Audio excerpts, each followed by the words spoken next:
Hey guys, it's Dave, and today we got some spicy new Rocket Lab news from CFO Adam Spice, and yes, I did just shamelessly steal that joke from the Space Stocks Twitter. Honestly, though, they are worth checking out on Twitter if you are interested in following, not just Rocket Lab, but other space stocks in general.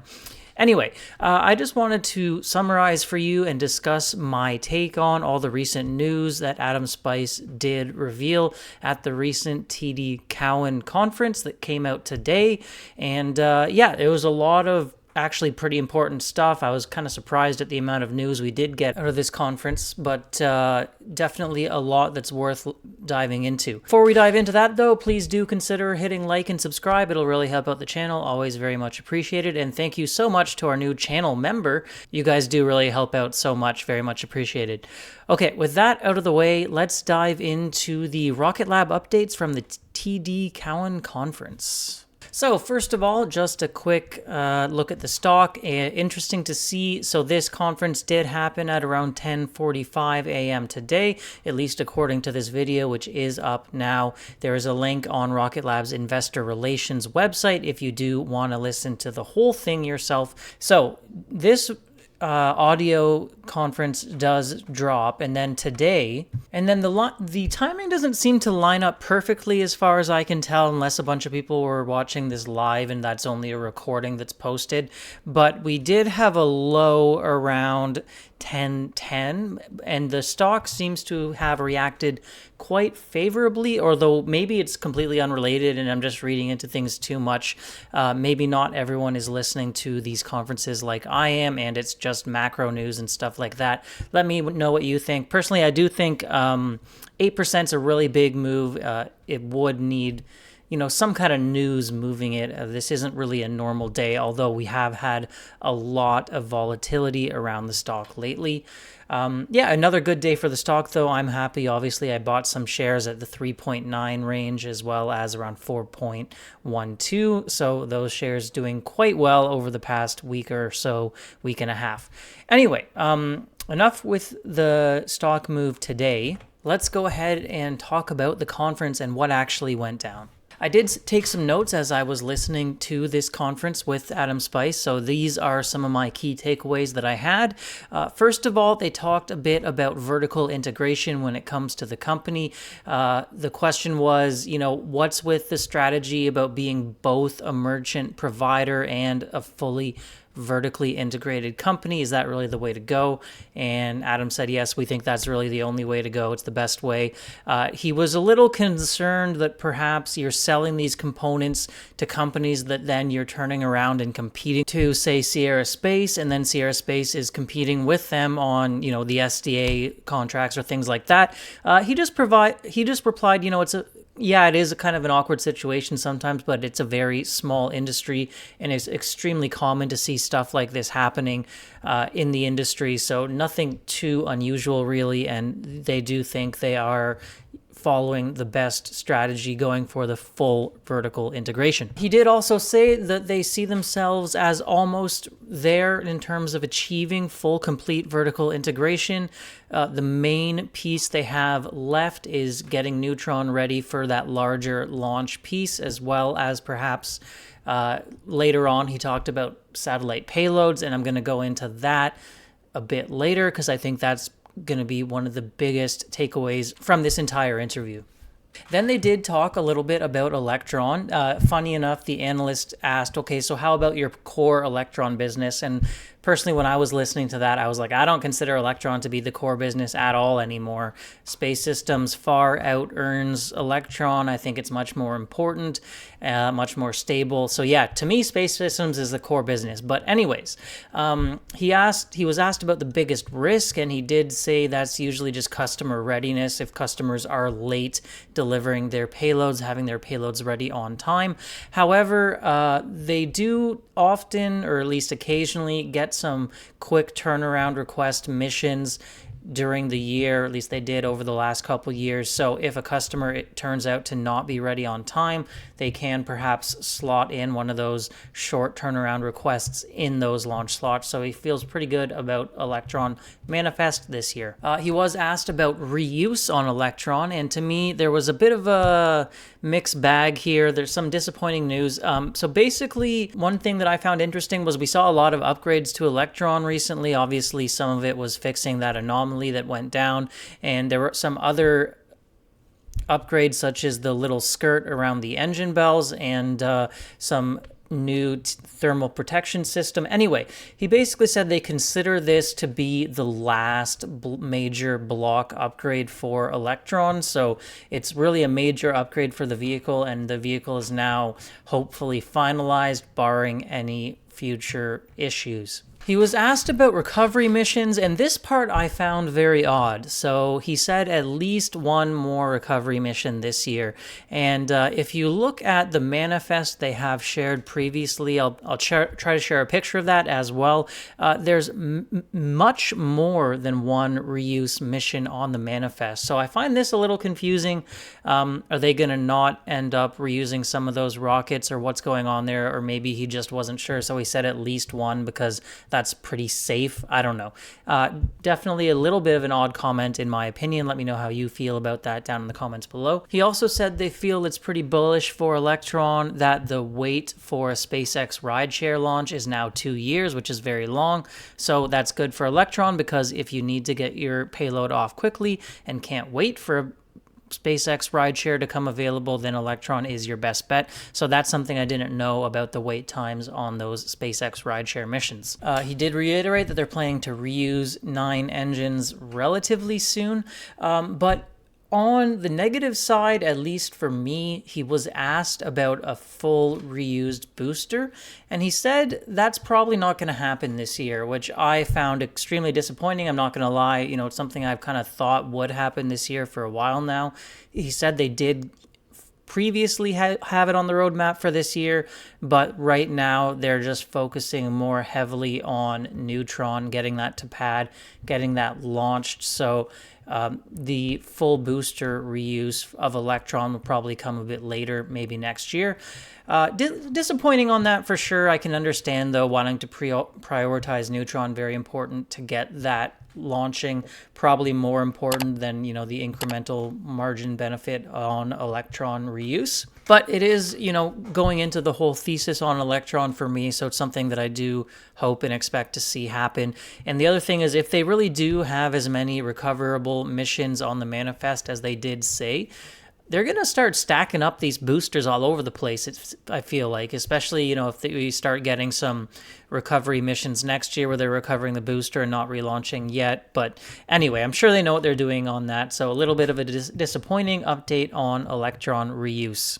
Asked about the market for Electron and pricing, he did say, okay, well, with Astra and Virgin Orbit pretty much defunct now, pricing seems quite more firm than it used to be. They're not seeing a lot of that competition. And then Firefly and ABL, as we all know, have had their own issues as well, although those rockets are a bit bigger, so not really a direct competitor, but delays from those vendors as well. So yeah, they're not seeing that pricing softness that we may have had a little bit earlier, a couple of years ago, when Astra and Virgin Orbit were bidding on some of these deals. Okay, so now on to Neutron. Some of the more important updates here, I did think. He was asked about the heavier launch space, whether he thinks there might be too much competition when you're looking at a SpaceX, Vulcan now launching for ULA, Blue Origin getting closer with New Glenn. His answer was no. Right now, at least, there's definitely not enough supply. Everyone's basically relying on SpaceX. Vulcan did come online, so that's good. He said they have no concerns about how competitive they are versus Vulcan, and that's good to hear. I didn't either, to be honest, because Neutron's at least partially reusable, and Vulcan right now is not. But he also said even a Blue Origin, they don't have any concerns on the competitiveness versus that New Glenn vehicle, which I was a little surprised to hear. He did say that SpaceX is our bogey, which I would assume to mean kind of their biggest concern, biggest competitor, and biggest kind of benchmark to compare themselves against. when it comes to launch, and that Rocket Lab doesn't have the capital SpaceX does, so they have to do things differently. Obviously, yeah, Rocket Lab spending, 250 to 300 million to develop Neutron, SpaceX spending 10 billion to develop Starship, so very different profiles for the amount of capital they have available to develop these vehicles. He did say on Neutron in their development process that about 100 million of the 250 to 300 million has been already spent. They're looking to spend another 100 million or so this year, and that they have had investment from local governments and state level governments who want to promote jobs and work in their location of about 50 million, which would kind of bring it to the $250 million range towards the end of the year, which is right where they targeted. So he's saying on time and on budget, which I'm not going to lie, feels good. I have thought for a long time it wouldn't be surprising for Neutron to slip a little bit. The company still sounds relatively confident, which is good news to me. Asked about milestones and what we should be watching for, he said that the biggest milestone to be looking out for soon is the hot fire of the Archimedes engine, something I've been waiting with bated breath for a long time. Nice to get some more information on that, though. He did say we're looking at probably end of this quarter or early Q2 for the hot fire of that Archimedes engine, and that's really the biggest milestone to hit. They do have some other testing to do with tanks and structures on that first stage. They already did that second stage tank to destruction test, and things are looking good there. So really the biggest milestone, Archimedes, and saying that it will come maybe in Q2 I think is not bad, really, to be honest with you. He did reiterate that the goal is for Neutron to be on the pad by the end of the year, so a little bit different than what they used to say, which is launching by the end of the year, but still, amazing speed if they do really have a fully stacked Neutron on the pad end of 2024. He was asked about Neutron customers, and we got some interesting details there. He did say there's some interest. Some customers do want to be on that first flight, which is interesting because that would be considered a very high-risk flight. Wouldn't be surprised to see the first flight of any rocket fail, and there might be some, potential discount there for just the first one. But a good sign that customers even want to be on that first flight. In terms of the timeline of signing a first contract, he said he thinks customers also want to see the hot fire of that Archimedes, make sure the rocket will be ready when Rocket Lab says it will be ready, and so they can just have the transparency around Rocket Lab's progress. Did reiterate that they have no desire to cut or offer discounted prices, for more than maybe that first launch. He did say that they are planning for 3 Neutron launches in 2025, which I think is pretty good news. Was interested to hear him kind of committing to that. The question was that going to be one customer or more than one? He did say that while they're talking to customers about multiple launches, they do like kind of diversifying it. So probably more than one customer on those 3 launches in 2025 as they grow the manifest. On to space systems, starting with that big SDA deal that was recently announced. In terms of revenue recognition for it, there will be some revenue recognition in 2024, but the majority of it will come in 25, 26, and 27. So that's something to keep in mind, as I'm sure I'm going to go through my spreadsheets and update things following the earnings call coming up. He was asked if they were going to bid on launch for the SDA satellites they are making. He said, absolutely, we want the whole thing. It does fall under NSSL, as I said previously, so they have to bid through that program, get onboarded with their rocket, but he was hopeful that, it would give them some advantages being the manufacturer of those satellites. We'll have to wait and see what happens on that, though. In terms of space applications, he just reiterated that we are evaluating a lot of space application opportunities as they do look to build out their own constellation and operate it, similar to how SpaceX operates their own Starlink constellation. In terms of bigger picture for the SDA, he did kind of say that now that they've gotten this one, they are considered a prime space contractor for the SDA, which should give them an advantage when it comes to future tranches and replenishment of these satellites. The quote was, he said, it's an enduring, long-term, sticky growth opportunity, very strategically important. So that was good to hear. He also said we are not the lowest price bidder either. We wanted to stick to our margins, but they were able to win due to other reasons, like having all those different components in-house, vertically integrated, and being able to guarantee schedule, stuff like that. He did say, though, that the payload side is really where they are most reliant on others in the whole business in terms of vertical integration, and that they will be subcontracting the payload on these SDA satellites to a third-party contractor. An interesting quote he did say here is, what that really allows us to do is go and inorganically work our way into payload capabilities so we can bring more of that under one roof.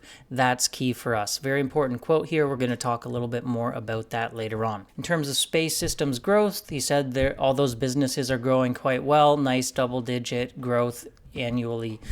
And the margin is also expanding. Solero margin improvement has been going quite well also. Cash burn for the overall business. So he said that basically as all these space systems businesses and Electron continue to improve, bring in more top-line revenue, margins improve, Neutron's going to be burning all that, which might not sound great on the short term. He says this is an investment year for the company. So EBITDA is probably going to be about the same kind of profile for 2024 as it was for 2023. So unfortunately, we're not going to expect to see, better profitability numbers from the company in this year. He sees the middle of 2025 as being the real turning point on cash flow, which is pretty exciting. I had modeled 2026 being the first fully positive year when it comes to cash flow.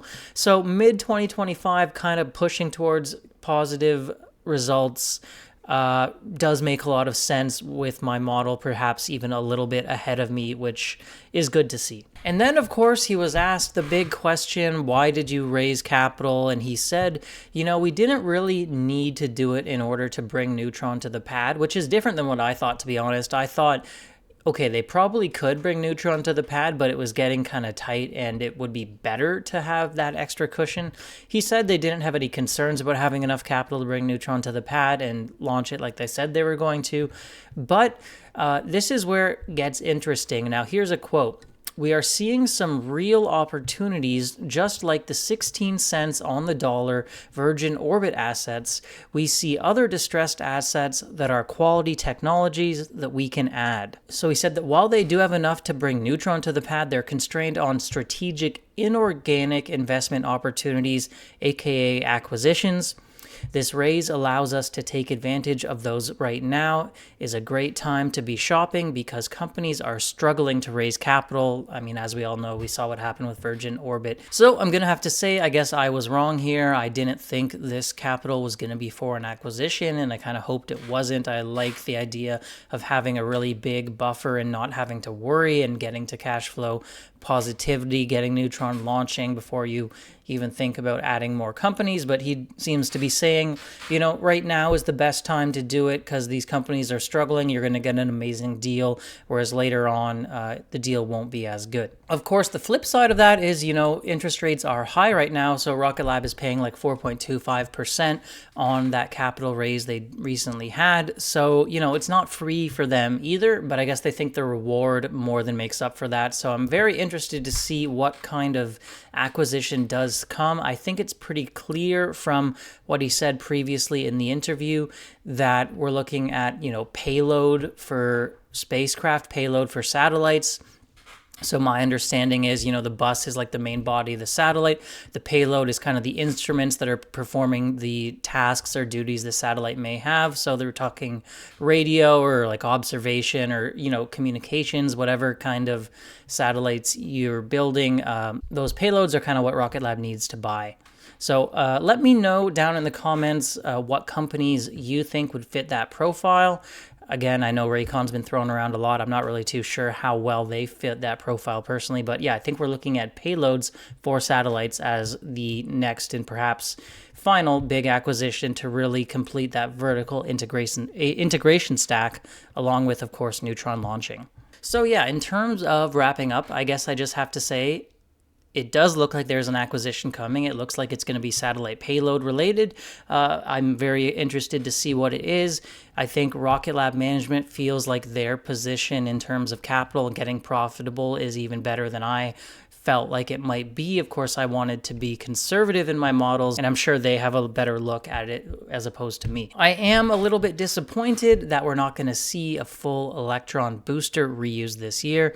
They've invested a lot of time and money into that already, so I can understand wanting to prioritize Neutron, but the investments towards reuse for Electron, waiting for them to pay off, that's kind of tough as well, but hopefully we'll get to see some Electrons reused perhaps next year. Overall, I think the stock was happy with this update, so most investors are pretty happy with it. I think it's good news around Neutron. I'm pretty happy with the update around Archimedes hot fire testing. It's been radio silence on that for a while, and a lot of us have really wanted to know. Think we're looking at, end of Q1, or sometime in Q2, which is good news to get some clarity around that. So good news on a Neutron, kind of mixed bag on Electron, and we are apparently going to be looking at an acquisition at some point, so that'll be interesting to see. Let me know how you guys feel about all this down in the comments below, and I'll be sure to check those out. I hope you have a great week. I'll see you in the next video. Bye for now.